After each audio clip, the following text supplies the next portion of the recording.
qui ont quelque chose à partager avec nous. Ils seront 3 avec le directeur général. Je ne vais pas les présenter maintenant, mais déjà sur l'affiche, vous voyez déjà que c'est des grandes personnalités qui vont venir échanger avec vous. L'autre partie qui est très importante, c'est le lancement d'un nouveau livre de M. Tonnequin qui parle de motivation, qui parle de quelque chose dont nous avons besoin pour réussir. Il nous arrive des moments où on est désespéré, n'est-ce pas? Il nous arrive des moments où on traverse des situations où on se demande mais pourquoi nous sommes là. Où vous apprenez par exemple que des amis à vous, très brillants, sont morts comme ça. Et là, on se pose beaucoup de questions. Alors, à travers ce livre, vous aurez toutes les réponses. Toutes les réponses sont dans ce livre. Donc, ce serait dans la 3e partie. Tout ceci sera entremêlé dans l'intermède culturel d'un artiste qui vous parlera également de l'espoir. Alors, mesdames et messieurs, on va s'applaudir et on va rester très attentionnés pour suivre donc cet élément. Merci. Aujourd'hui, nous allons peu parler du cabinet et beaucoup plus nous focaliser sur ce qui nous a réunis ce soir, qui est la question d'excellence. Et quand on parle d'excellence, on parle d'abondance. ECB, quand on parle d'excellence consulting Bénin, qu'est-ce que nous faisons? Nous faisons de la formation, nous faisons du coaching fondamentalement. Et au niveau de la formation, ce que nous sommes attelés les dernières semaines à développer, c'est les formations en ligne.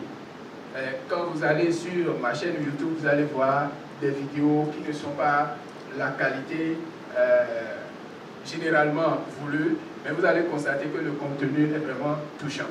Et c'est l'objectif, c'est de pouvoir toucher les gens, c'est de pouvoir aider les gens à se transformer. En fin 2017, je me suis lancé à mon propre compte et j'ai décidé de faire quelque chose, de montrer qui je suis vraiment. Vous allez voir sur tous les éléments que nous allons présenter, que après vous allez suivre sur mon blog, mon site de vente de formation en ligne. On va vous donner des idées sur ça tout à l'heure.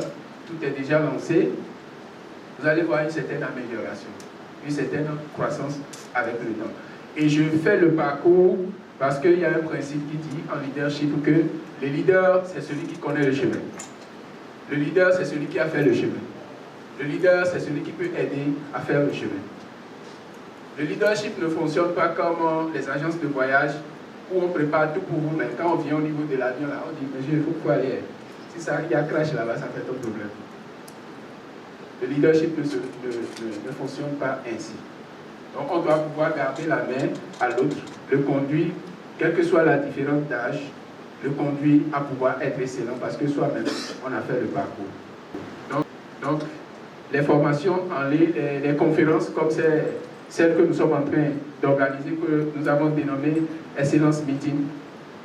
Et Excellence Meeting, ce n'est pas des formations ordinaires. Ne vous étonnez pas qu'il y ait une certaine différence dans ce que nous allons faire ce soir. Nous allons passer des artistes, nous allons des fois amener des comédiens qui vont vous faire rire, ainsi de suite. On va faire des jeux. C'est vraiment un rendez-vous d'échange. Ça va être une messe où nous allons nous rencontrer, nous transformer bien sûr, mais aussi nous amuser. C'est ça notre objectif. Parce que tout ça fait partie de l'excellence, n'est-ce pas?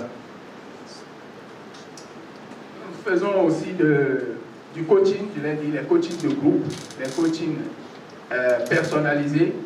Je me vois plusieurs personnes dans la salle que j'ai eu l'honneur d'accompagner. Et il y en a avec qui je suis toujours dans le processus. Nous sommes en train de progresser. Je pense il y a une partie où ces personnes, si elles le désirent, elles peuvent se lever et donner leur témoignage sur comment est-ce que leur vie est en train d'être transformée. Donc voilà un peu ce que nous faisons. Nous donnons aussi des formations à l'interne au niveau des entreprises, des formations, que cela soit sur le management, le leadership, la transformation personnelle surtout, parce que nous avons constaté que les collaborateurs, généralement, n'arrivent pas à produire les niveaux de résultats que leurs supérieurs hiérarchiques veulent d'eux, juste parce qu'il y a une question de leadership qui se pose.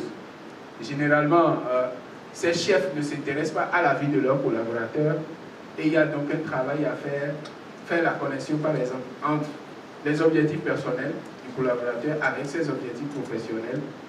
Voilà, donc ces formations à l'intérieur des entreprises nous permettent de lever ce type de défi, d'accompagner à titre privé aussi ces collaborateurs au niveau de résultats plus élevés.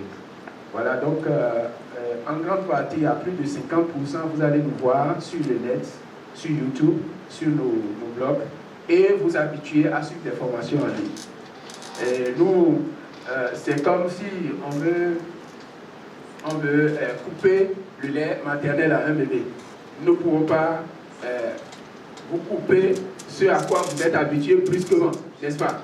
C'est pour cela que nous avons essayé de faire à titre symbolique des CD, voilà, de programmes de formation, des CD de ce merveilleux livre-là.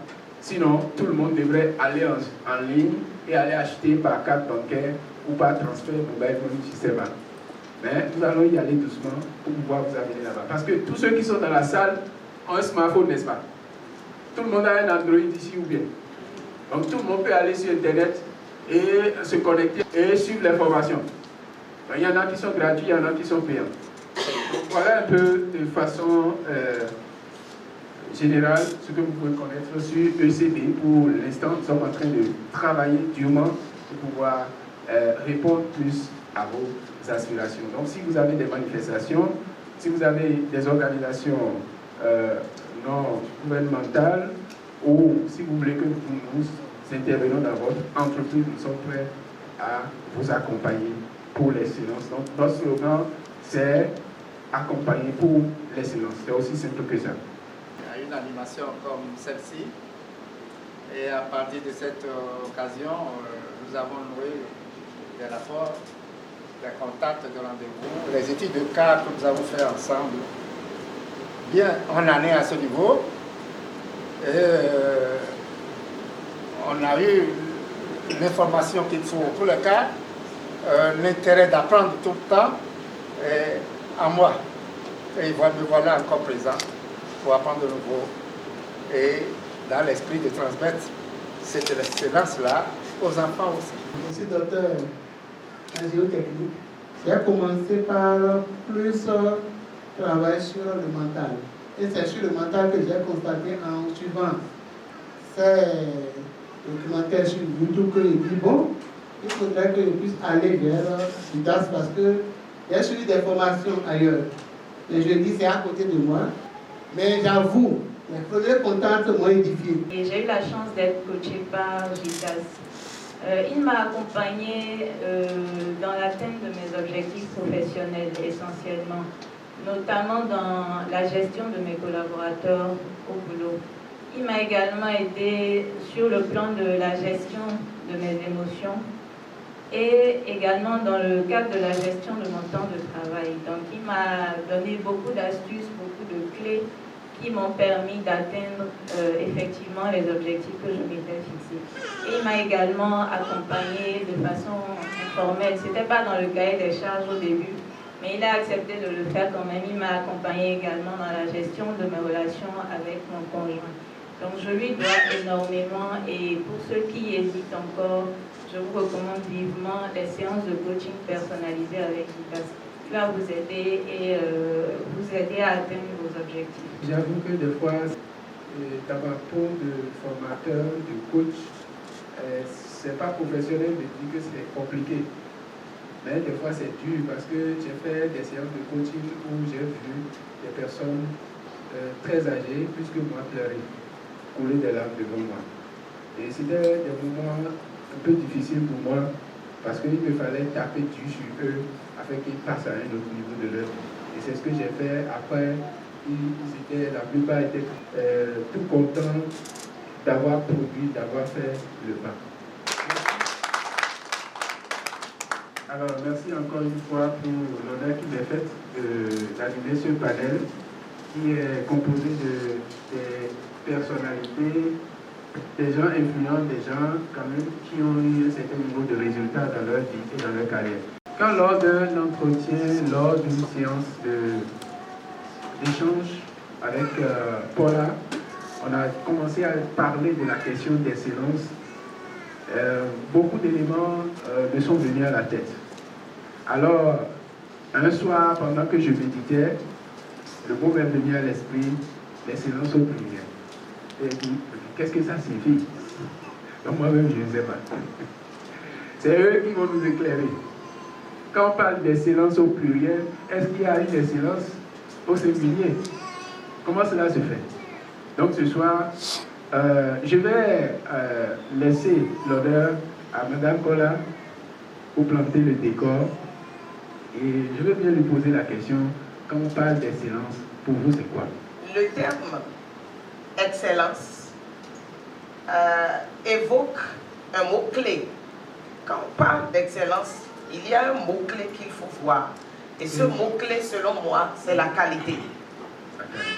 Si nous nous référons à Larousse, nous pouvons déjà dire que Larousse définit l'excellence comme un degré éminent de qualité. C'est-à-dire la valeur de quelqu'un ou de quelque chose dans son genre, dans sa catégorie. Et après cela, je vais dire simplement qu'avec des mots propres, je vais définir comment je conçois l'excellence. Donc, de façon terre à terre, je peux dire que l'excellence, c'est le superlatif du bien. Superlatif du bien. Dans une logique d'échelonnement, là où ça parlait de degrés, et je parle de superlatif, c'est le point culminant du bien. Cela me rappelle Mamadou Karamiri qui dit que le bien est l'ennemi de l'excellence. Exactement, parce qu'il ne faut pas s'arrêter au bien. Si on est déjà au niveau du bien, il faut savoir qu'il y a le très bien et il y a l'excellence. Et même au niveau excellent, il y a des degrés. Donc, c'est comme on le dit, tout coule, tout change. Et dans la vie où nous sommes, nous constatons que tout évolue, tout est dynamique et évolutif, tellement qu'on ne peut pas se satisfaire à un état, on ne peut pas cesser d'apprendre, on ne peut pas arrêter de faire des efforts. Donc, il faut rester dans la dynamique, d'apprendre tous les jours, de se perfectionner, de se mettre à jour, et sans savoir très bien pourquoi ou comment on se retrouve dans le club des excellents. L'excellence, bon, je voudrais aller personnellement. L'excellence pour moi, c'est le résultat qualitatif d'une appréciation de quelqu'un sur lui-même et d'autres personnes sur la même personne. C'est tel qu'on apprécie l'excellence de façon absolue dans la personne qui se fie des objectifs et qui analyse ses objectifs à un moment donné et qui s'apprécie. Atteindre l'objectif ou ne pas atteindre l'objectif, il donne une appréciation de ça dans sa recherche de la perfection. Et l'excellence, c'est encore de façon relative. C'est-à-dire d'autres personnes, le jugement qu'on a, que d'autres personnes ont sur cette personne-là. Le jugement, enfin, puisque les gens apprécient la personne par rapport à tout ce qui se passe dans son environnement. Pour moi, l'excellence, je vais m'en passer un peu les définitions académiques de ce que Larousse nous dit.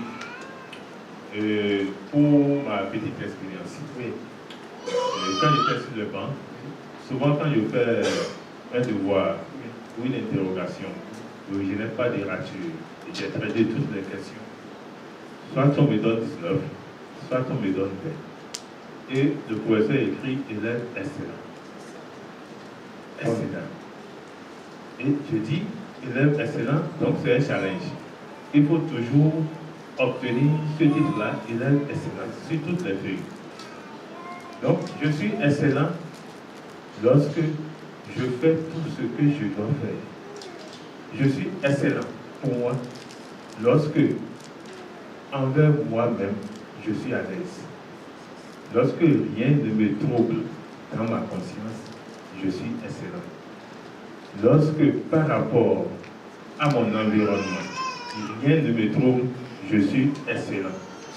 Lorsque mes rapports, mes relations avec l'argent ne me troublent pas, lorsque l'argent ne devient pas mon maître et que l'argent me sert, je suis excellent. Lorsque me permis de marcher partout, de ne rien se reprocher, de savoir que je suis moi-même, différent des autres et unique, tel que les tests d'ADN et consorts le disent, pour moi, je suis excellent. C'est très intéressant. Jusqu'à la nuit d'hier, il y a un nouveau programme de formation qui est le 1.1 de ce que nous avons développé, qu'on va vous présenter, où j'ai découvert qu'il est fondamental de connaître sa propre constitution. Les pays ont des constitutions, n'est-ce pas? Mais combien de personnes entre nous connaissent sa propre constitution? C'est-à-dire tes propres valeurs, tes propres principes, avec lesquels tu marches tous les jours, qui fait que tu rentres le soir lorsque les projecteurs sont éteints, tu respires et tu dis, j'ai passé une bonne journée. Tu ne te reproches rien. Et c'est un processus. Il ne faut pas que les gens aient peur ou disent voilà, et paniquent. C'est un processus. C'est une marche. Donc c'est très intéressant cet aspect que tu as fait sortir qui s'ajoute aux autres, la paix du cœur. Pour moi, l'excellence, c'est quoi? C'est sur deux volets en fait, pour moi. Okay. D'abord, l'excellence, c'est le volet qualitatif et aussi le volet quantitatif. C'est-à-dire quoi? Quand on parle d'excellence, pour moi en tant que coach, moi je veux des résultats. Donc quand je parle d'excellence, c'est que quand je prends une discipline donnée, quand je prends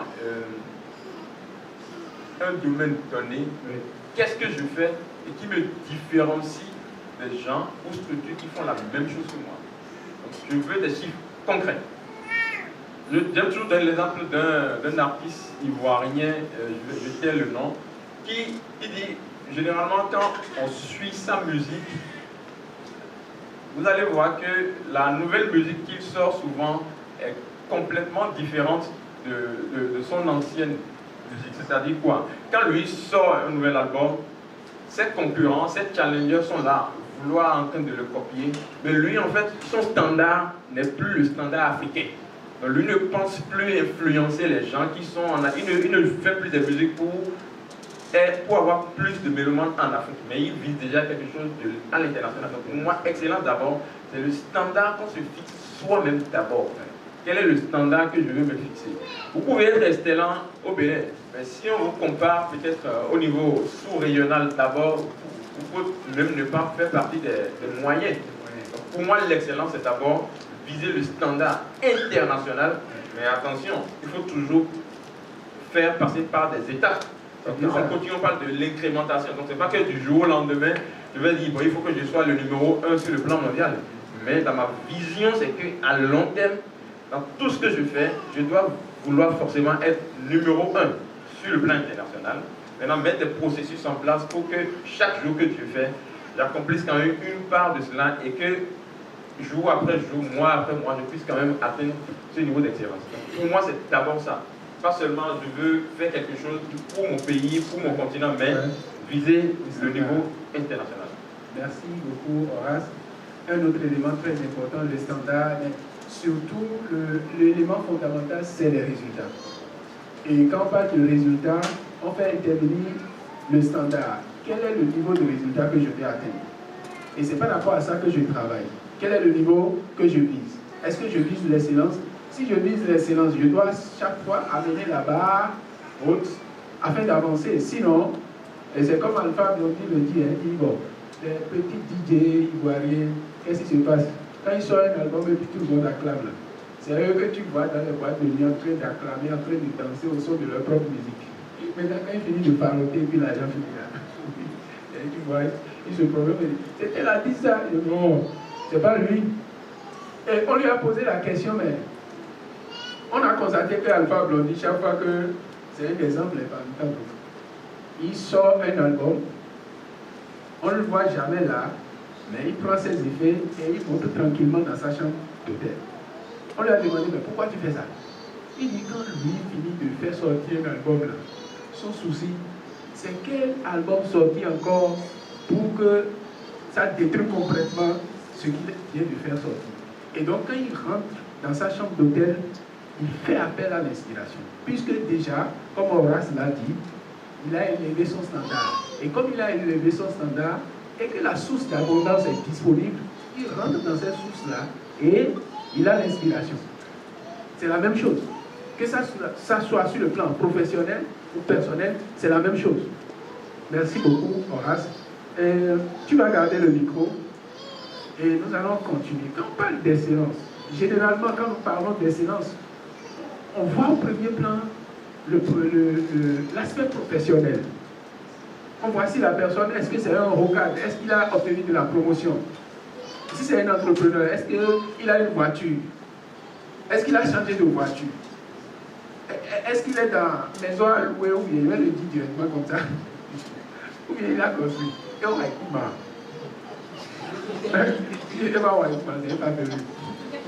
Désolé. Donc généralement c'est ça qu'on voit. On voit l'aspect professionnel. Mais est-ce qu'il y a d'autres aspects, voilà, liés à l'excellence? C'est ma deuxième question pour toi. Merci beaucoup, Douglas. Je pense que ta question, elle me touche vraiment. Je vais vous donner l'exemple d'un ancien ministre ivoirien, je vais dire le nom pour le moment, qui il a été tout dans sa vie, ministre de CID, jusqu'à être président de l'Assemblée. Donc, il a occupé de tous les postes qu'il pouvait occuper. Si c'est de la recherche matérielle, c'est parce qu'il lui manquait. J'ai eu le privilège, lors d'un séjour avec un ami, on lui a rendu visite, il était déjà à la retraite. On est allé chez lui, et pour aller chez lui, on a pris l'ascenseur, c'était jusqu'au 4e. Donc tout était en cuir, c'était le paradis sur terre.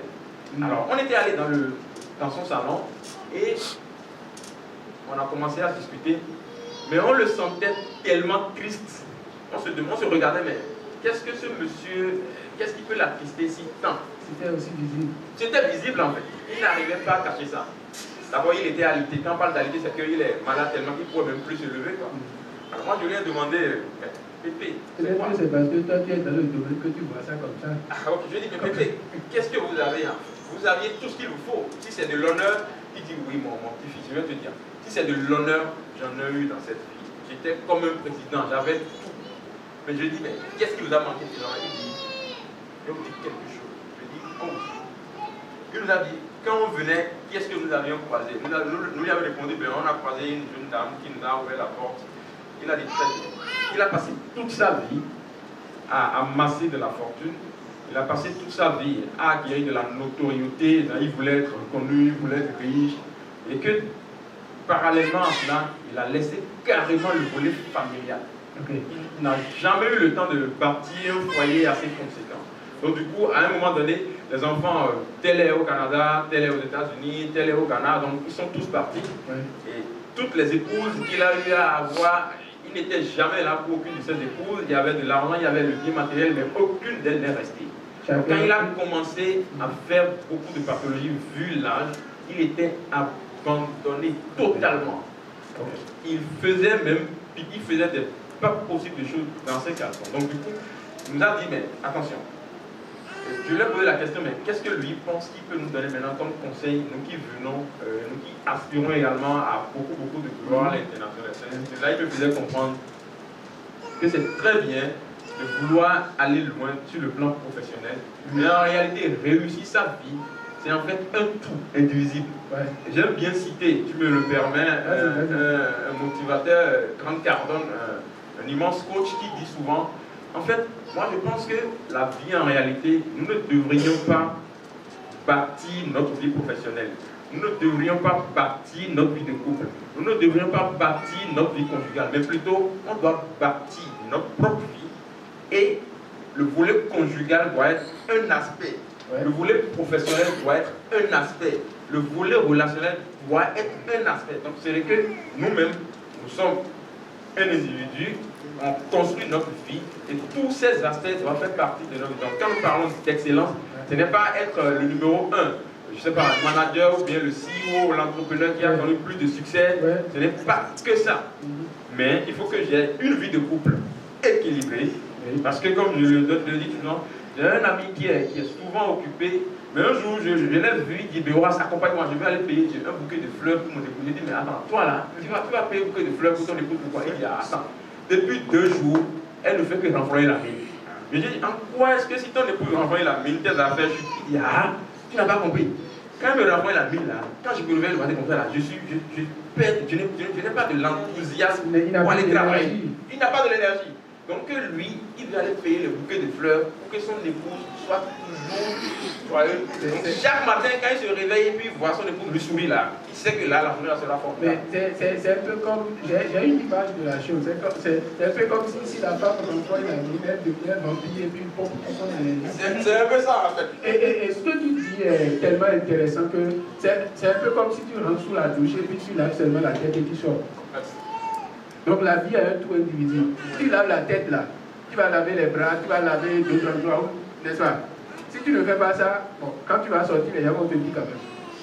Donc je pense que pour finir, alors que l'excellence dont nous parlons ici au pluriel, c'est qu'il faut que nous fassions beaucoup attention. Quand nous courons pour nos objectifs professionnels, ne délaissons pas nos objectifs conjugaux, nos objectifs personnels, nos objectifs relationnels. Quel que soit ce que vous allez être ou avoir, vous allez toujours travailler avec des êtres humains. Et c'est toujours mieux d'avoir un bon réseau relationnel, tant sur le plan professionnel, personnel et familial, parce que, comme on le dit souvent, on ne sait jamais de quoi demain peut advenir. Et c'est les gens qui, entre-temps, vous soutiennent et que vous soutenez, qui pourront être le socle pour vous de rebondir à tout moment.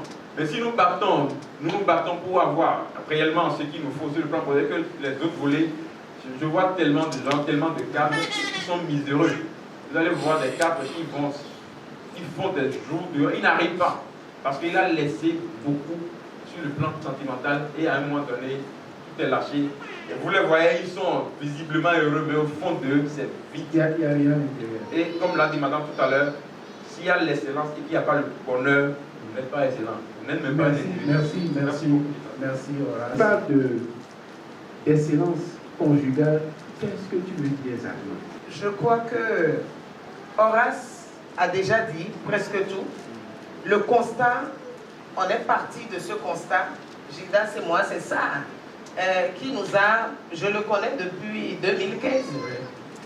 Mais ce qui nous a rapprochés, c'est l'intérêt pour l'excellence. J'ai fait part de mon constat. Les cadres sont prêts à tout payer, à une ère de coaching actuellement, de formation, de plan de développement personnel et professionnel. Les cadres sont prêts à tout investir là. Et ils réussissent. Ils réussissent. Mais le constat est que l'écolage des enfants, la joie de madame est partie. Et enfin, je crois que l'exemple de Horace décrit bien tout ce que nous constatons. Et tout projet apporte une réponse à un constat social, quelque chose, c'est ce que j'ai observé. Et donc l'excellence conjugale, il n'y a pas 36 000 solutions. L'excellence est la résultante d'un travail qu'on fait sur soi en continu et qui a des principes et des pratiques. Il y a les principes et les pratiques. Et une des pratiques, c'est la ponctualité. Je vais donner d'autres principes pêle-mêle: la diligence, l'intégrité, l'humilité. Il y a tout ça que nous connaissons. Mais ce que je pense, est que tout ce que nous appliquons dans le cadre professionnel est transposable dans tous les autres domaines, parce que je conçois également la vie comme un tout. Et je dis, nous travaillons sur nous-mêmes d'abord, c'est sur soi-même, ma personne. L'excellence est d'abord un style de vie personnel, et de mon point de vue, on devrait partir de la maison. Si je ne suis plus seul, et que j'ai un conjoint, c'est ensemble avec lui. Le mariage est un projet. Le mariage, le succès du mariage demande des efforts, demande des concessions, impose la communication, la compréhension, même quand l'autre est dans l'erreur, le pardon. Et vous connaissez tout ça. On doit savoir, en mot terre à terre, avant que je parle aux gestionnaires que nous sommes ici, je vais parler. Tout le monde peut être excellent. Je peux être au ménage. Je n'ai pas besoin d'être une professionnelle, ok, d'aller à l'école pour être excellent. Donc, je veux dire, je dois savoir, un époux, un conjoint doit savoir qu'est-ce qu'il veut pour sa vie conjugale. Avoir une vision partagée. D'abord, tout part de là, on ne peut pas inventer les objectifs. Qu'est-ce que nous voulons pour notre mariage? Quelle mission nous asseyons comme ménage au sein de notre société? Et lorsqu'on a clarifié ça, on peut se fixer des objectifs de départ. Et si on se fixe des objectifs, c'est qu'on doit avoir une stratégie d'atteinte des objectifs. Et on définit sa stratégie, on a besoin de moyens et on veut atteindre les objectifs avec qui? C'est les époux, c'est les enfants aussi, c'est toute la maisonnée, c'est-à-dire les membres de ma famille, les bien-aimés qui sont avec moi. Comment est-ce que nous voulons? Et lorsqu'on a défini ces choses, je crois que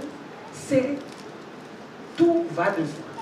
Dans une bonne... Donc, maintenant, en termes de gestion, je vais parler de planification. Il faut planifier sa vie de couple. Et quand on a planifié, on budgétise aussi, il faut des moyens. Je mets tout ce qu'il y a comme ressources dans la budgétisation. Je veux parler aussi de mise en œuvre.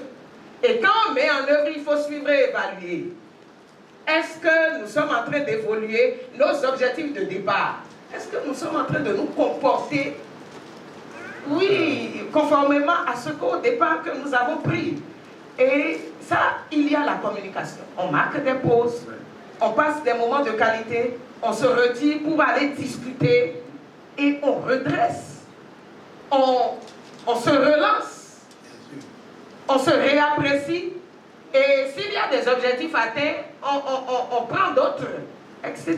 Et puis, on évolue. Je voudrais faire référence aux spécialistes du développement personnel qui ont scindé un peu la vie, les aspects de la vie en 10 parties. Bon, en parlant du travail, en parlant de la vie sentimentale, la vie sociale. Donc c'est un peu comme les greniers de notre vie, où on doit passer le temps chaque jour à te poser quelque chose dedans. Voilà, il demande de pouvoir avoir même un tableau de bord pour ces aspects de la vie et de pouvoir les gérer, pas équitablement en tant que tel. Bon, pourquoi un aspect ne domine pas véritablement un autre? Bon, supposons que, bon, un peu ce qu'on disait tout à l'heure, l'aspect travail domine tout et prend 90%. Alors que vous avez l'aspect spirituel, l'aspect des relations humaines, l'aspect de la gestion des enfants, la gestion familiale, la gestion budgétaire à la maison, tout ça là. Mais si l'aspect travail, par exemple, prend 90%, ça veut dire que tous les autres aspects sont atrophiés. Et là, ça a un impact nécessairement sur vous. Parce que, bon, on voit, moi j'ai des exemples de collègues qui sont allés à la retraite et qui ont été très excellents au niveau professionnel. Mais quand on voit les autres aspects de leur vie, c'est un problème. Et c'est à cet âge-là qu'ils se rendent compte que vraiment, ils ont failli sur beaucoup de choses. Bon, supposons que, bon, je vais donner un exemple par exemple. J'ai un ami qui est dans une compagnie de la place. Et vous savez, les comptables, ils travaillent tout le temps, matin jusqu'au soir. Et puis bon, le week-end même, ils sont encore là pour travailler. Bon, et puis un jour, ils ont changé de directeur général. Le nouveau directeur général dit, bon, non, à 18h00, tout le monde.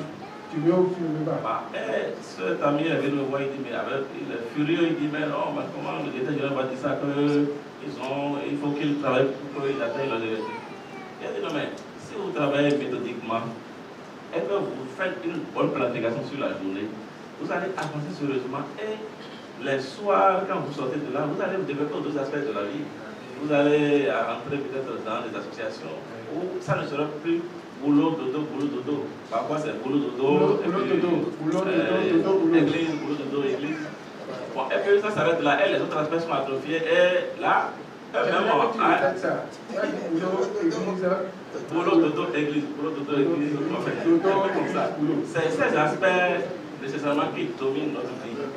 Et la plupart du temps, même la santé, on néglige la santé, alors que quand vous évoluez dans la vie professionnelle, à un moment donné, à un âge donné, il y a des choses enfin, qui se développent enfin, dans votre corps. Enfin, vous commencez par avoir des problèmes de santé. Et on a remarqué, je crois même récemment, je crois il y a environ 6 ans, au niveau de ma compagnie, on a voulu faire un programme spécial pour certaines personnes qui sont très proches de la retraite. Parce qu'on a vu que leur performance a vraiment diminué parce que problème de santé. C'est parce que, mais pour le faire, il y a le conseil d'administration qui a demandé qu'on puisse faire un sondage, qu'on puisse discuter avec les gens pour savoir ce qui est arrivé. On a remarqué effectivement que ces gens, bon, c'est le travail véritablement, ils ont performé dans le travail jusqu'à un niveau donné, mais la santé est négligée. Quand on a un souci, au lieu de pouvoir avoir un agent de santé pour pouvoir se faire consulter rapidement pour régler le problème, ce n'est pas le cas, c'est qu'on donne enfin, tout le poids au travail. Et quand l'âge commence par être l'âge commence par avancer. Là, la performance diminue complètement. Et là, vous voyez, c'est l'employeur maintenant qui a commencé à vous identifier comme les gens qui ne sont plus performants et qu'il faut leur donner. Et on est frustré. On est frustré. Véritablement, et je sais même que, bon, pour certaines personnes, bon, comme le programme n'a pas marché, on a dû les envoyer dans des services qu'ils ne désirent pas. Et là où ils ne vont plus avoir demandé beaucoup plus de force. Et mais là aussi, c'est-à-dire que c'est comme si c'est Patman Garage qu'on les a mis. C'est comme si on les a envoyés à la Ils se posent la question de savoir, bon, enfin, ils comptent même tous les jours le temps qu'il leur reste à aller à la retraite. Et si tu le permets, moi je voulais ajouter quelque chose, c'est que ce qui est bizarre dans cette histoire est que, comme il a dit, ces gens-là qui sont envoyés à des services donnés, puisqu'ils se voient plus importants, plus aptes à faire, accomplir d'autres tâches que ce qu'on leur a confié, ça les frustre. Et vous savez, la frustration, c'est la sœur ou je sais pas, le frère de l'anxiété. Et puis, généralement, là, parcourir les administrations pour voir. Ma tension est montée, ma tension est descendue. C'est ça, ils vont gérer tout le temps. En sus de ce que les autres ont dit, je vais revenir un peu sur la question du bonheur au niveau du couple. Pour dire, est-ce que ça participe à l'excellence globale? Oui. Lorsqu'au niveau de son couple, on n'a pas de bonheur, on n'est pas excellent. Et surtout pour nous les hommes, nous sommes des hypocrites. Quels que soient les problèmes que nous avons en entreprise, on fait l'effort de les cacher, de les camoufler, et on les supporte. Et ça nous gêne. On dégage d'énergie pour les entretenir. Ça fait qu'on tombe malade. On commence par développer la tension et les autres maladies congolaises. Mais pour les femmes, quand elles ont un problème, on le sent. Parce que la femme se déplace avec ses problèmes. Et c'est cela qui fait que les hommes se cachent. On s'est camouflé nos problèmes. Vous voyez, c'est très intéressant ce qu'il dit. Parce que il faut faire d'efforts pour cacher les choses, n'est-ce pas? Du coup, regardez votre énergie. L'énergie dont nous disposons pour une journée, considérée comme de l'eau dans un verre qui est rempli, que nous aurons à utiliser pendant une journée. Imaginez que vous soyez en train de dépenser cette énergie-là pour camoufler quelque chose. Combien d'énergie, quelle est la quantité qu'il vous reste pour entretenir votre couple, entretenir votre santé et entretenir même le côté professionnel. C'est ça. Bonjour les dégâts. La tension. Beaucoup de médicaments dans le sac. Beaucoup de médicaments. Le refus de rentrer très tôt parce que madame a ses soucis. Et dès que vous allez rentrer, vous allez voir ses soucis comme ça, comme écran. Au menu, elle ne voit pas vos soucis. Donc, on fait un tour dans la buvette, on reste jusqu'à 0h et après on rentre. Très tôt le matin à 4h, on fuit les problèmes, mais les problèmes sont toujours là. Et aussi pour nos entrepreneurs, je vais ajouter quelque chose là. Souvent, ceux qui sont en entreprise privée, qui sont les PDG, quand ils créent l'entreprise, ils recrutent des gens pour travailler. Mais on oublie qu'en entreprise, l'agent ne travaille pas pour l'entreprise. Mais il est venu dans l'entreprise pour acquérir des expériences, des habiletés. Il est venu dans l'entreprise pour tirer du plaisir. Et c'est en le faisant qu'il devient excellent et gagne un salaire. Mais le chef d'entreprise, quand il finit de vendre et trouve de l'argent, il se dit, si je ne paie pas l'argent, demain il ne va pas travailler. Donc tout l'argent, il prend, il paie l'ouvrier. Mais lui-même, il rentre sans l'argent. Il va voir madame. Il dit, madame, il n'y a pas d'argent. C'est une erreur très grave, suscitée pour l'entreprise. Parce que vous avez dit à madame que vous avez une entreprise. Oui. Madame le sait. Vous quittez le matin pour aller travailler. Madame le sait. Les enfants savent que papa quitte la maison pour aller travailler. Et chacun se met à louer son Dieu, à demander à Dieu de bénir l'entreprise de papa pour que ça marche. L'entreprise marche et papa vient à la maison, n'a rien. Demain, madame commence par maudire monsieur. Les enfants commencent par maudire papa. Si c'est toujours là, il va partir. Il va venir, on ne va pas trouver à manger. Dieu pardon. Donc, ça vous qui commence par rester à la maison, bien sûr, ailleurs. Et puis ça marche que plusieurs entreprises tombent. Vous qui avez vos entreprises, si vous avez de l'argent, payez d'abord votre salaire. Payez d'abord votre salaire. Si ça ne suffit pas, réunissez les autres ouvriers, dites-leur vous avez travaillé, c'est très bien. Mais l'argent qu'on a trouvé, ça ne suffit pas. Je me suis déjà payé mon salaire.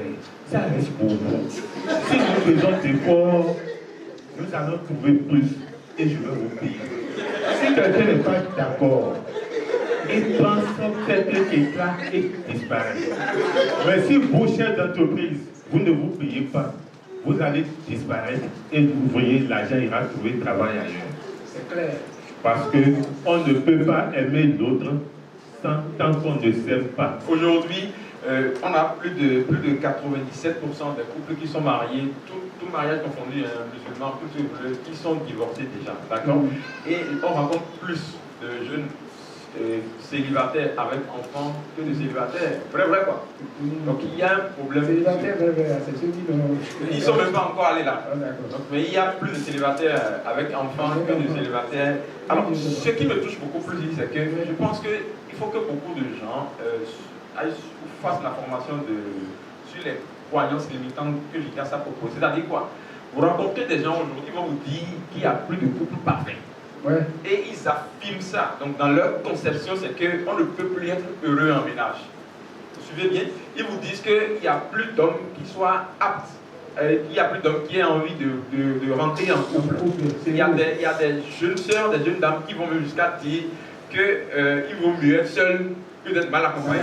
Mais la question que je leur pose souvent, c'est que jusqu'à l'heure où nous parlons, moi je n'ai jamais rencontré une femme en couple qui me tient comme propos, en tout cas, il vaut mieux être seul que d'être accompagné. C'est seulement ceux qui sont célibataires qui disent qu'il vaut mieux être seul que d'être mal accompagné. Ça veut dire que quand on est en couple, il y a forcément un bonheur. Et je vais vous dire quelque chose encore. Vous voyez, quand nous parlons d'excellence, quand nous voulons réussir dans quelque chose, la meilleure manière de réussir, c'est d'avoir des modèles. C'est de voir des gens qui ont réussi ce que vous voulez faire et de faire exactement comme eux. Alors, je vais vous demander de vérifier ça. Pas forcément croire ou ne pas croire, mais vérifier ça. Quand vous prenez tous ceux qui sont vos modèles, que ce soit sur le plan financier, sur le plan professionnel, il y a toujours quelqu'un dans leur vie. Ça peut être de manière formelle ou informelle. Il n'y a pas de réussite sans union. Allez vérifier ça. ça peut être son épouse, comme ça peut être une couple, mais il y a toujours une personne là en qui la personne a confiance et qui parle de tout, et qui montre tout, qui est son tampon. Et quand ça ne va pas, même Bill Gates, même quand ça ne va pas, il vient vers elle pour dire, ah, il y a telle chose. Donc, il faut que nous comprenions que nous ne pouvons pas faire des choses extraordinaires si nous ne restons pas généralement à deux pour faire. C'est très important. J'aime toujours caricaturer pour donner l'exemple d'un homme qui dit, c'est deux couples qui sont dans les maisons louées à côte, d'accord? Il y a un couple qui, c'est toujours des palabres chez eux, toujours des palabres. Mais il y a un autre couple où c'est toujours la paix, l'union, l'amour, le pardon. Donc l'autre couple a voulu comprendre en fait ce qui se passe là-bas. Donc ils ont découvert simplement que, qu'est-ce qui se passe?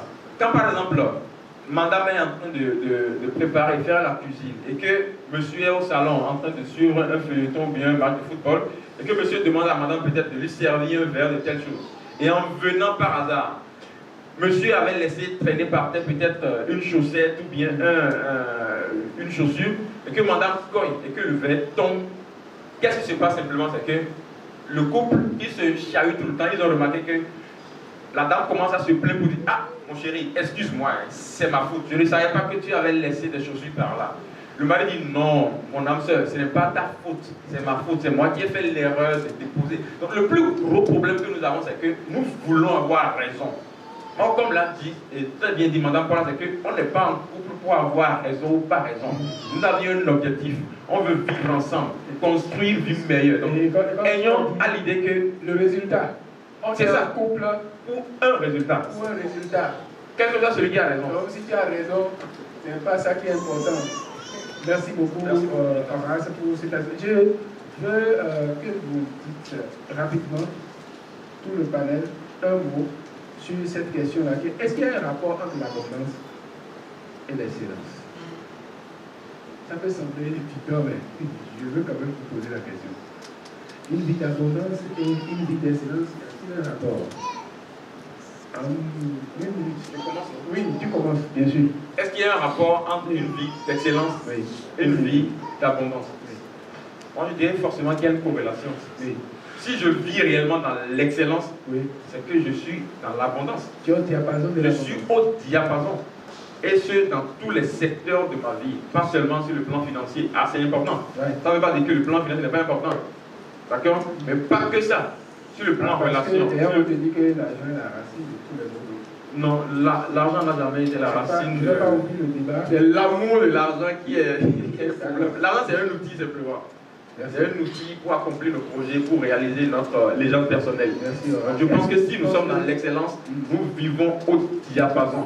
Et il y a une nuance que je voudrais relever, c'est que le problème de l'abondance, c'est que quand vous suivez les médias, vous nous faites rabâcher tout le temps que nous vivons dans un monde où bientôt on aura plus de telle chose, telle ressource. C'est faux et archi faux. Nous sommes dans un monde d'abondance totale. D'abondance sur tous les plans. Donc il faut que nous-mêmes, nous croyons d'abord que nous sommes dans un monde d'abondance. Et si nous croyons déjà cela et que nous pensons cela, alors si nous vivons dans l'excellence, je pense que l'abondance est là déjà. Et nous je ne dirais pas que nous pouvons, mais nous devons. Parce qu'il y a ce que nous appelons le cercle d'influence. Il y a des choses sur lesquelles... Attendez, si demain matin, le nouveau président décide d'abroger telle ou telle loi, qu'est-ce que moi je peux faire en tant qu'individu? Absolument rien.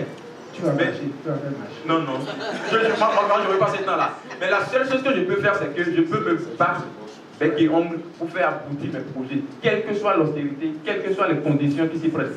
Donc, agissons sur le cercle d'influence et tout ce sur lequel nous pouvons agir, laissons ça. Les gens sont là, on se dit, ben, si je me comporte comme ça, qu'est-ce qu'il va penser? Qu'est-ce que les gens vont penser de moi dans la famille? Là, on ne pourra jamais réaliser l'excellence si nous focalisons sur notre cercle externe. Focalisons sur notre cercle d'influence et tout le reste s'ensuit. Merci. Et mentionner, tu me dis un petit mot. Horace a dit qu'il y a un rapport entre l'excellence et l'abondance. Et je viens également poser la question, est-ce que cela nous revient effectivement, quel que soit ce qui se passe? Excellent. Est-ce qu'on ne peut pas se trouver des raisons pour dire, bon, voilà, telle personne est têtue, et c'est toujours comme ça qu'il est. si ce n'est pas lui, moi, là, que tu vois, je ne serai pas comme ça. Souvent, les femmes ivoiriennes qui me disent, moi, quand tu me voyais dans moi avant, là, si une femme parle de ça avant, c'est que dans notre prison, là, il n'y a rien du tout. Oui, je pense que je ne vais pas dire autre chose que ce que Horace a dit, mais je vais ajouter que chacun de nous ici croit à un Dieu, quelle que soit sa religion. Et Dieu, nous disons que Dieu est le détenteur de tout. Il est source d'abondance, il a tout. Et il est excellent. Mais si nous travaillons pour être excellents, nous ne pouvons qu'avoir l'abondance. Et tout ce qu'on nous dit, pour dire, ce n'est pas possible, ce n'est pas possible. Pourquoi ce n'est pas possible? L'abondance est possible à chacun de nous. Comme le bonheur conjugal, chacun doit décider de son abondance. Personne n'est là pour créer le bonheur de quelqu'un. Dans le couple, ce n'est pas aussi une prise en charge quand je marie. Non, ce n'est pas une prise en charge. On est dans le couple pour qu'on décide ensemble de notre bonheur pour l'objectif unique. Donc, l'excellence et l'abondance ont un lien de corrélation. Si on est excellent, il faut l'abondance. Quand on dit il y a telle personne qui est responsable du fait que je suis là, c'est faux. C'est parce que vous ne voulez pas décider. Vous ne voulez pas passer à l'action pour réussir. Tant que vous ne décidez pas de votre bonheur, personne ne décidera de votre bonheur à votre place. Dieu ne s'infirmera plus jamais pour faire quelque chose pour vous. C'est comme un soldat qui est formé pour aller à la guerre. Quand il est au front, il n'appelle pas le colonel ou le commandant pour dire commandant, j'ai des ennemis en face, qu'est-ce que je vais faire? Je fais comment? Non. Merci beaucoup. Il est déjà formé pour tirer, et gagner. Il faut faire ce que tu as à faire. Oui. Et Modeste? Oui, moi aussi, je crois qu'il y a une relation étroite entre l'abondance et l'excellence. Tout à l'heure, je parlais des 10 aspects de la vie qu'il faut harmoniser, qu'il faut développer. Mais si on prend chaque aspect de la vie et qu'on arrive à semer dans chaque aspect de la vie, c'est un peu comme si on sème sur le champ, on sème le maïs, il y a beaucoup de choses qui vont sortir. Bon, si par exemple on sème au niveau du travail, donc ça veut dire que si c'est un entrepreneur qui travaille, qui met tous les moyens en jeu pour pouvoir atteindre son objectif, il va atteindre son objectif dans l'abondance. Bon, je prends un cas où actuellement, je suis président d'un club de sport et également président élu d'un club de service. Et depuis quelques années, nous sommes en train de faire une expérience. C'est en matière de la gestion des enfants.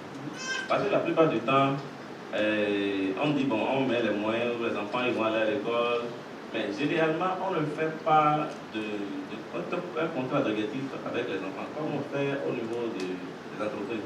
Tu sais, au niveau des entreprises, le directeur, l'Assemblée générale, le conseil d'administration, le directeur général, il y a des contrats d'objectifs au niveau de à chaque étape. Voilà l'objectif que tu vas atteindre à la fin de cette période, etc.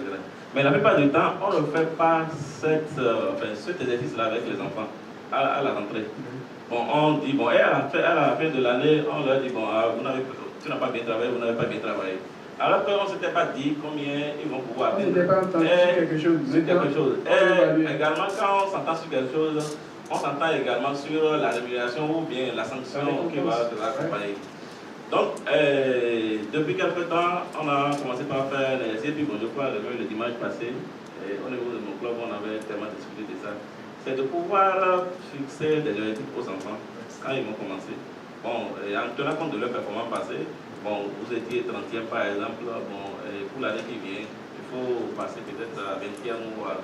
Et là, l'enfant, en même temps, il demande, vous lui dites, bon, je vais te récompenser par rapport à ça, si tu arrives à faire ceci. Et là, à la fin de l'année, ou périodiquement, vous faites le contrôle des résultats, à la fin de l'année, vous aurez un résultat qui va être satisfaisant. Et je crois que la plupart du temps, la plupart de ceux qui ont participé à ce débat-là, quand ils ont commencé par faire l'expérience, ils ont remarqué que c'est concluant. Alors qu'avant, ils mettaient des moyens, bon, je vous paie les livres, etc., les maîtres sont là, les professeurs sont là, puis après, et ils s'occupent vraiment de leur travail. Mais ils se rendent compte qu'à la fin de l'année, bon, le résultat qu'ils ont n'est pas un résultat satisfaisant. Donc c'est quand même un aspect aussi de la vie extrêmement important qu'il faut gérer, et de cette manière même, on peut être satisfait. Et bon, en résumé, ce que je vois, c'est quand par exemple un cas d'entreprise, chef d'entreprise se fait coacher, accompagner, généralement ceux que j'ai accompagnés, automatiquement quand moi je fais des séances avec eux, j'ai comme l'impression que eux-mêmes ils vont dérouler des séances parallèles avec leur époux ou leurs enfants. C'est ce que je sens. Et le gars, il fait, parce que dans son développement, tu sens ça. Tu sens que ce que vous êtes en train de partager, le travail, il applique. Donc, c'est une sorte d'accompagnement des enfants qui fait que même en entreprise, en milieu professionnel, on se fixe des objectifs. Il y a des objectifs qui sont fixés en début d'année. C'est vrai qu'on le fait de façon personnelle, mais ce n'est pas systématique. On dit ça seulement verbalement. On crie, voilà, cette année c'est l'année de mon année. Non, cette année-là. Non, vous allez voir. Maintenant, en février, déjà, quand tu regardes le gars là, on sent que quelque chose ne va pas.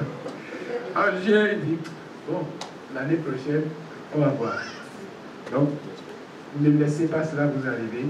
Fixez-vous des standards élevés et que les objectifs, effectivement, soient clairs et n'y pas écrits. Et visez toujours un standard vraiment élevé. Paula, nous sommes à toi, tu vas nous dire un dernier mot rapidement et nous allons clôturer cette séance de discussion, d'échange sur l'excellence au privé. Nous sommes au 21e siècle. Oui.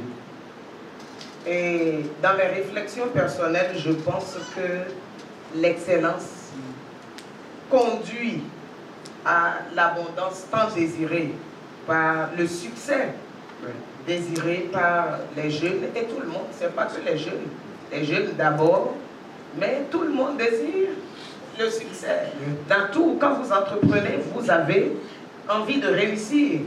Donc, je dis, l'excellence est la clé de l'abondance. L'excellence conduit à l'abondance, la prospérité que nous désirons tous.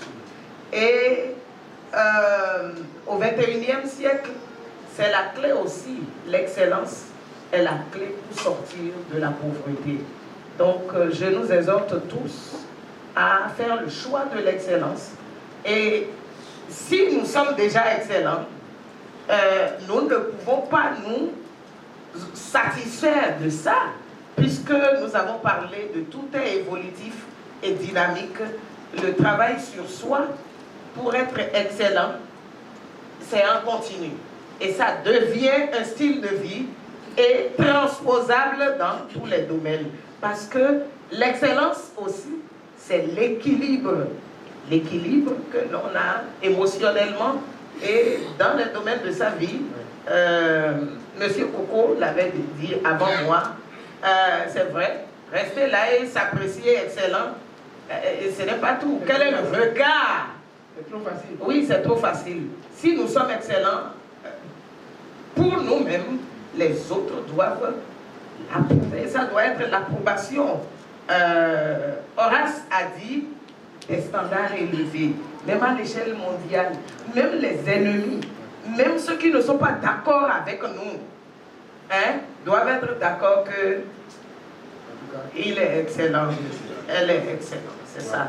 Et pour y arriver, c'est des principes et des pratiques. Et j'ajouterai, tout à l'heure, quand M. Coco a commencé par parler de la semence, je dis, c'est l'exemple référentiel que j'ai, la loi de la moisson et de la semence. Quand on sème, on moissonne. Et je ne suis pas agronome, mais je sais que les agronomes, pour l'abondance, au nom de l'abondance de la moisson, la qualité de la moisson, il sélectionne les semences. On parle de semences améliorées ou semences sélectionnées. Bonsoir à tout le monde. Ma question s'adresse à Madame Paula. Elle a parlé des relations conjugales, enfin du développement de l'excellence dans le cadre conjugal. Et elle a dit que tout ce qu'on fait dans le milieu professionnel est transposable dans le milieu conjugal. Et elle a également dit qu'on devrait être en mesure de se fixer les objectifs au niveau du couple et de développer les stratégies pour atteindre ces objectifs. Ma question, c'est de savoir comment, de façon pratique, on se fixe des objectifs au niveau du couple. Est-ce que, par exemple, mes objectifs et ceux de mon conjoint font les objectifs du couple, ou est-ce que mes objectifs et ceux de mon conjoint sont distincts des objectifs du couple en tant qu'entité? Donc, comment est-ce que ça se passe de façon pratique, de se définir des objectifs et de définir une stratégie pour atteindre ces objectifs? Voilà ma question. Merci. Se fixe-t-on les objectifs en couple? Tout part de la connaissance l'un de l'autre. On ne peut faire que la politique de ses moyens. On ne se met pas ensemble en l'air. Il y a au moins un minimum. Il y a au moins un objectif. Nous voulons vivre ensemble. Nous voulons vivre ensemble. Et quand on veut vivre ensemble, on est obligé de mettre le maximum de choses ensemble. Je dis vivre ensemble pour toujours. Ok? Si on peut communiquer, si on est des cadres, on se met ensemble pour cette année. Qu'est-ce que nous voulons accomplir? Et on se met d'accord en formule. Et il fut, je donne un exemple, si je ne commence pas, ce n'est pas des choses compliquées, académiques, non, c'est terre à terre. Il y a 6 ans exactement, par exemple, mon mari et moi, nous avons regardé notre ménage. Nous avons constaté que mon mari fait tout. Il sait tout faire. Il peut préparer autant de choses que je peux préparer. C'est un cordon bleu, par exemple. Et les travaux ménagers, nous savons comment nous avons évolué. Mais en regardant nos enfants, au nom de l'école et de l'éducation, vous savez comment nous nous y prenons actuellement dans la vie. Hein? Nous avons constaté que c'est les tatas, les domestiques, les bonnes qui travaillent. Même quand on répartit les choses, les enfants ne veulent pas s'y associer. Et vu leur âge, qu'est-ce qu'on a fait? On a vidé la maison. Plus de tata, plus personne. Et nous avons, c'était dur au départ. On a commencé avec les enfants. Nous avons fait 3 garçons et 2 filles. L'aînée a 21 ans. La dernière, c'est une fille. Elle a 11 ans. Et aujourd'hui, tous les enfants sont excellents en cuisine et dans les travaux ménagers. Ils savent tout faire. Dans ma famille aujourd'hui, il n'y a pas de personnes extérieures. Vous comprenez? C'est un exemple d'objectif. À un moment, en regardant ce qui se passe, on s'est dit plus loin là, qu'est-ce que ça va donner? Si nous savons faire des choses et que nous ne transférons pas certaines compétences aux enfants, donc il a fallu définir un objectif. Et aujourd'hui, ça se passe de commentaires, il n'y a pas de grande difficulté. Je veux ajouter un autre exemple. Maintenant, on ne rentre pas en couple. L'erreur que nous faisons est que nous rentrons en couple comme nous jugeons tout. Nous voulons que l'autre, il soit comme nous. Non.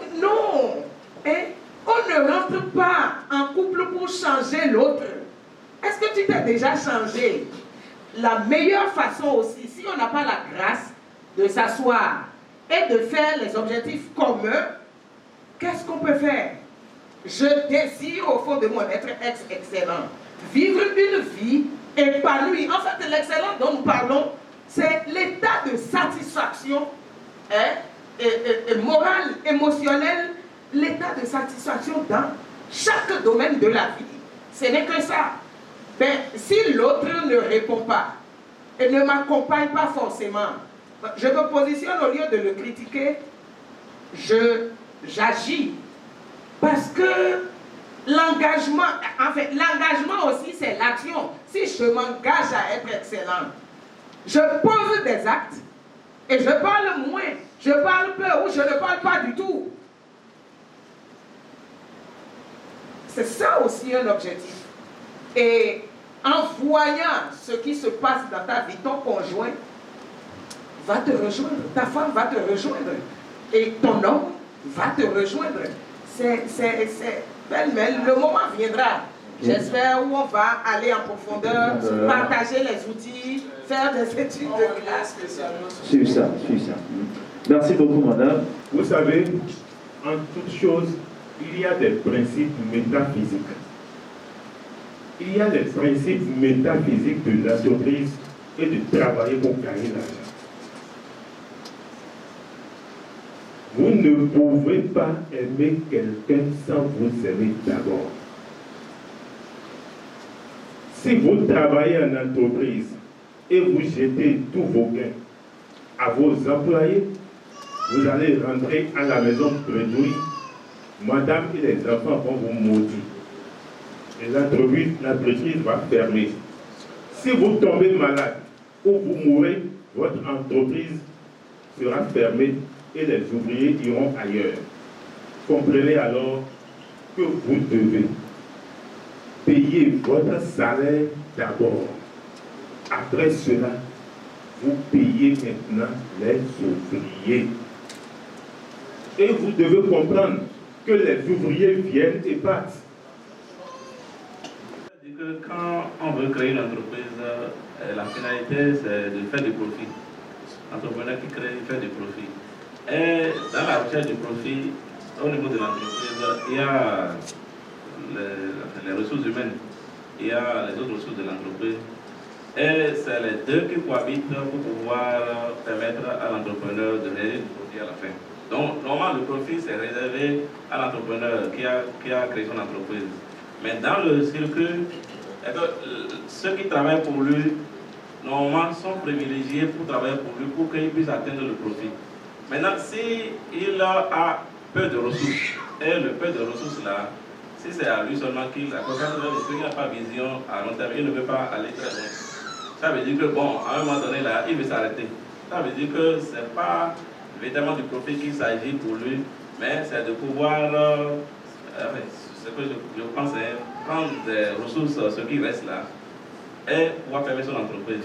Mais s'il vise le profit, ou aller très loin, donc c'est les ressources humaines qui sont avec lui, qui vont travailler pour qu'il puisse atteindre son profit, c'est à eux qu'il faut s'adresser. Selon moi, c'est ma conception.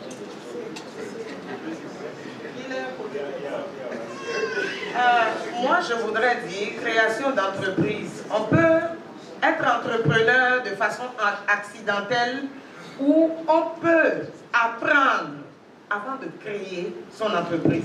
L'un dans l'autre, ce qui je sais, qui s'enseigne en gestion, est qu'il faut planifier. Et on dit, lorsque vous créez votre entreprise, qu'on l'ait appris ou non, on peut être entrepreneur.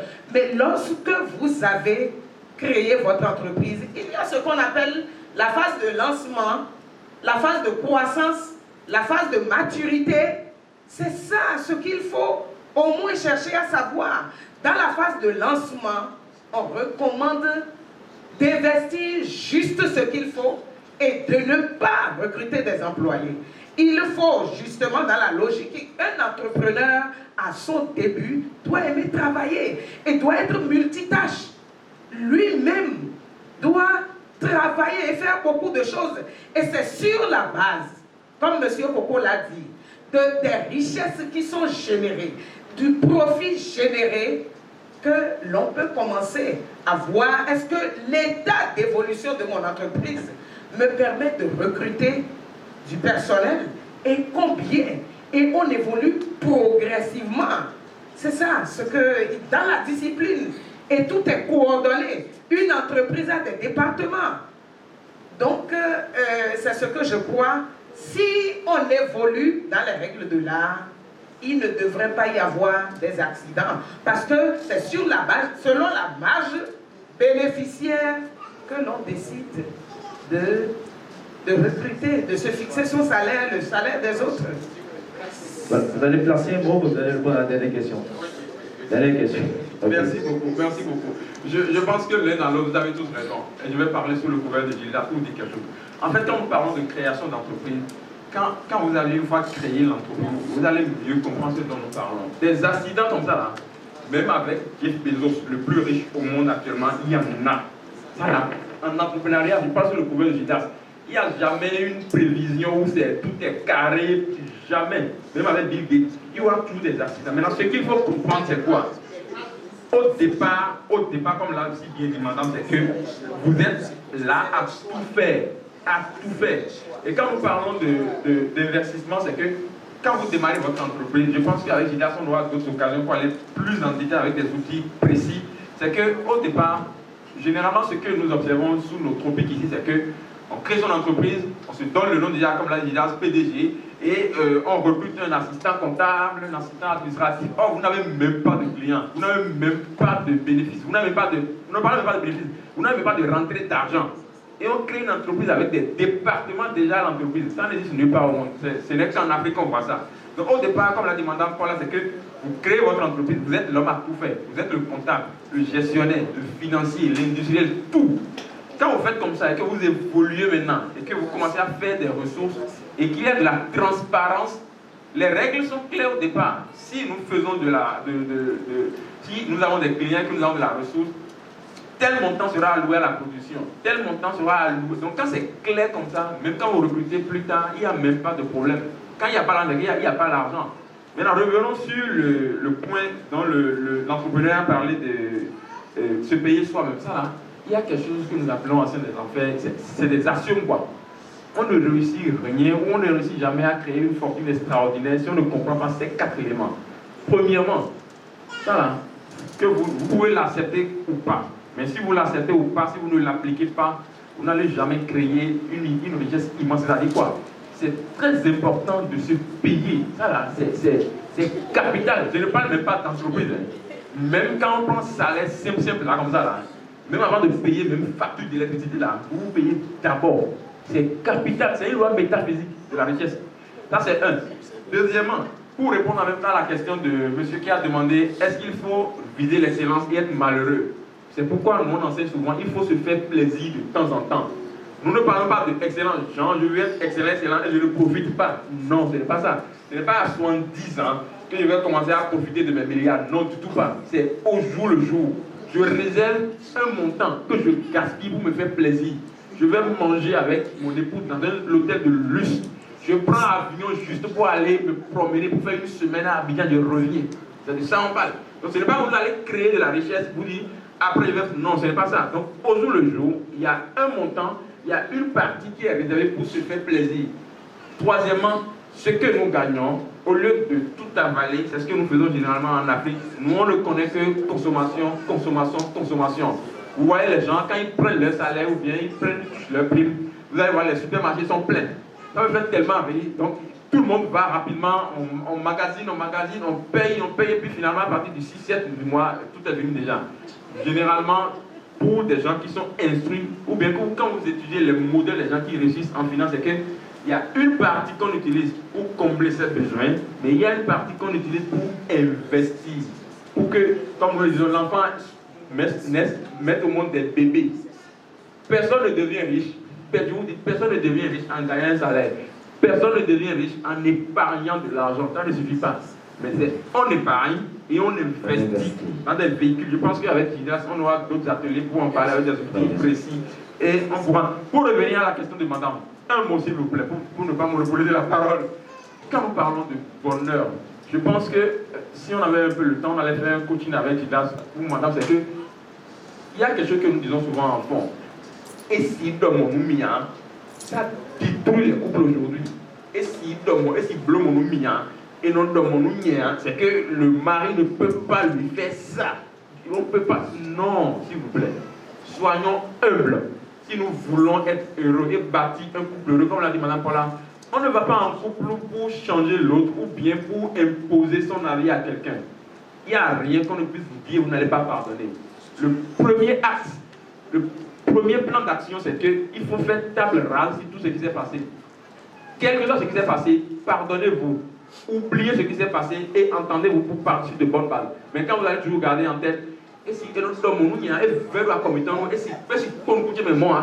peut pas, vous allez détruire petit à petit votre couple. Et ce que nous disons, ce n'est pas seulement pour vous, c'est pour nous-mêmes. C'est des défis pour nous aussi, chaque jour. Ce n'est pas que nous aussi, on est déjà clean et puis non, c'est pas ça. On a ce défi-là. Surtout nous qui voyageons souvent là. Je sais de quoi je parle. Ce n'est pas facile pour nos époux, donc, mais on essaye toujours. Combien de fois par jour, même si vous n'êtes pas libre, vous envoyez des messages à vos épouses, à vos époux. Ah, ma chérie, mon chéri, tu as mangé quoi aujourd'hui? Ah, de petites blagues. Nous sommes prêts à faire des blagues avec nos collègues au bureau. Mais quand on voit madame appeler comme ça là, qu'est-ce qu'elle veut encore? Nikita la mistinguette toujours. Dalili Film Company, Abdou Salam Donja, Tony R lui-même.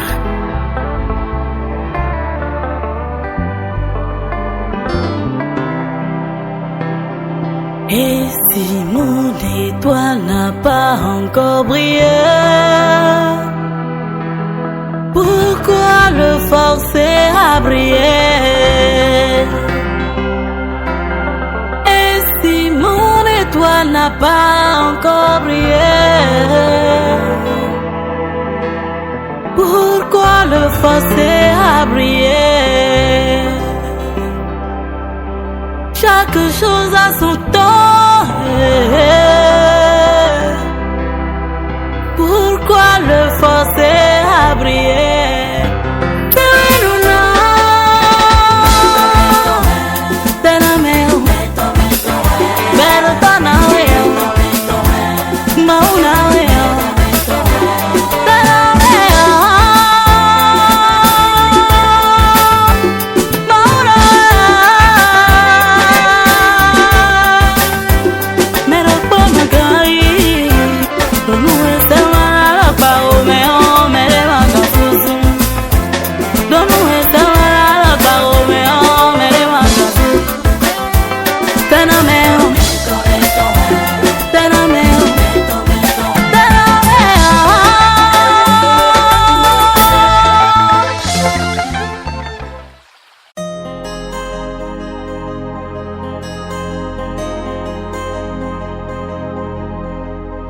Vivre au diapason de l'abondance.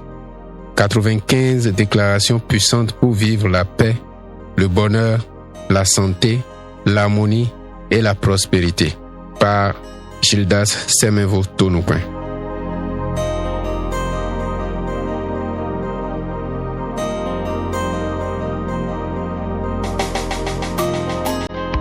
Je dédie ce livre à tous ceux qui ont soif d'abondance dans leur vie et dans leur carrière. Un homme est heureux autant qu'il prépare son esprit pour l'être. Abraham Lincoln.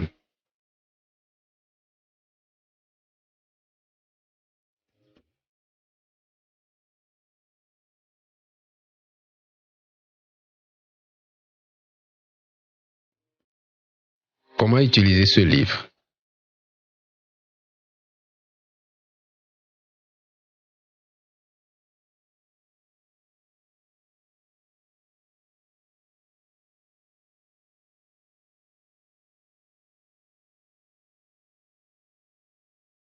Pour utiliser efficacement ce livre, un certain nombre d'éléments doivent être maîtrisés.